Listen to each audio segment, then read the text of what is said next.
Здравейте, много ми е приятно. Аз съм Александър Кадиев, почитател на добрия сън. Аз съм Красимир Ранков, лекар съм по професия. Сова, ако нали, совата е нощна птица. И нощта обикновено правя всичко. Играя на игри, чета, гледам филми, пиша, занимавам се. Рано сутрин, разбира се. Не мога да ставам. През годините различно. На Magniflex, един от първите ми така много хубави матраци, беше преди 12 години. Седнах да чета. И чета и стана ясно, нали, че много е важен матрак. Защото по този начин живота драстично ти се оправя. От какви заболявания страда човек? Колко е тежък, ако искате? Има много фактори, които трябва да се вземат предвид. Би трябвало да не избираме сами матрака, да използваме консултант, който да ни ориентира в това какъв матрак да избереме. Този беше много мек. И потъваш като в облак, и понеже трябва да го чакаш 24 часа да се раздуе. И вече около 20 час гледам такова, не мога да мигне и си лягам върху него малко да го видя така, без чершафи, без нищо. И си лягаш така и той ти гали, нали, кожата, самия матрак. И си кажеш, Господи, значи има смисъл този живот.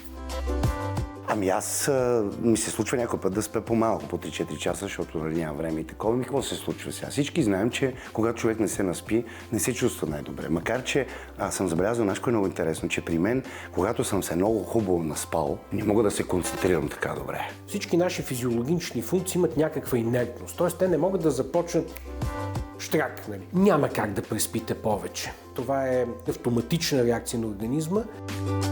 От много години, вече от 15 години, при първа възможност правя пауърнапове. Просто лягам и заспивам за 10-20 минути максимум. Това хакване е нещо много трудно. Много ме буства пауърнапа, дава ми много енергия. Аз и понеже имам и умен пръстен съм си взел. И общо взето оценките са ми между 80 и 100. Обсесирането върху показателите от тези смарт устройства е много по-вредно, отколкото една, две или дори 3 нощи с компрометиран сън. Винаги съветвам пациентите да гледат на тези устройства като на устройства, показващи някаква тенденция. Но самата цифра, пинната, бодната, не е повод за каквото и да било притеснение. Сънуването е едно от най-красивите преживявания. Като бях по-млад, сънувах повече, в интерес на истината. И то такива осъзнати сънища, много истински, хубави. Сега по-рядко ми се случва, може би, заради това напрежение, което... Даже мой братовчет се занимаваше дълго време с сънищата. Как сам да предизвикваш сънища. В самия REM сън различните логически връзки, които правиме ние между различни събития, предмети и така нататък, се разпадат. И започват да се комбинират по нови неочаквани начини, затова там е творчеството. И затова много творчески натури държат на нощното си шкафче лист и молив, с което като се събудат по време на сън, те веднага го записват. Да, някой ги помня, разбира се, някой ги забравям. Като има добри новини, ги помня. Ако сутрин човек се събуди с будилник, примерно, и не се събуди в REM фазата, се събуди в предходна фаза, той няма какво да помни. Всички хъркаме, се оказва време на време, ние понеже спим с кучето в спалната. Това е малко кученце, но то спи с нас. И то хърка. И аз хъркам понякога. Жена ми мисля, че не.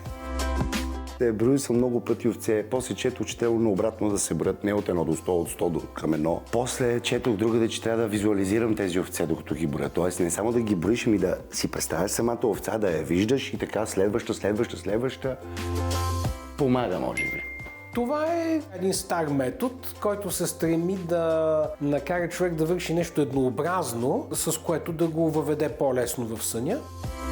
В най-неправилните. Странично малко целият размазан или по диагонал. Обаче не мога по гръб. Просто нещо не става. Пробвал съм и по гръб било най-правилно. Примерно с обструктивната сънна апнея, заболяване, при което се запушват дихателните пътища, гръбната позиция е най-неприятна за сън. За здравите хора, за нормалните индивиди, посоката, в която спят и начина, по който спят, обикновено се избира спонтанно. Не е нужно специално да го промените.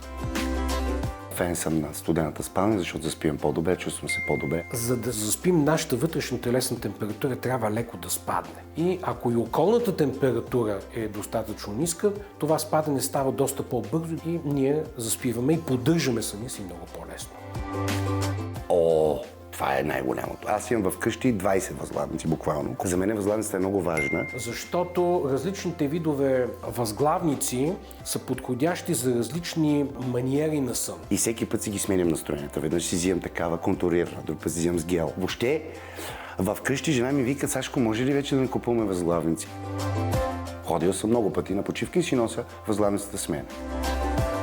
Не, то в него са важни неща, нали? Има ни шевове по ръбовете върват, нали, така твърди, за да държи структурата, бе. То е италианска работа, бе. Разбираш, и те италианците са го направили да е красиво и да е удобно. Италианци.